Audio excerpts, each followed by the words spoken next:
हाय दोस्तों, अभी हमारे ब्लॉग में आपका स्वागत है। अभी हमारा दुकान ओपनिंग हो चुका है, खुल चुका है आज से। और देख सकते हैं अपना दुकान रेडी हो गया है। बनारसी चाट भंडार अपना दुकान लग गया है नाके पे।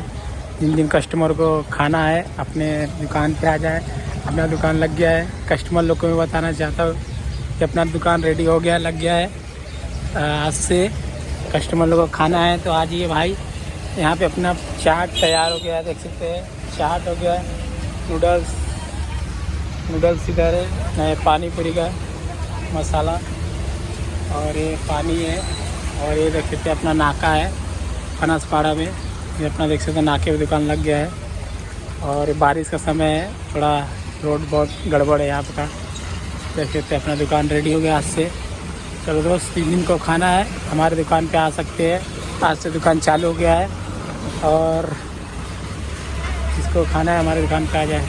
और वीडियो अच्छा लगे तो लाइक और सब्सक्राइब करना ना भूलें।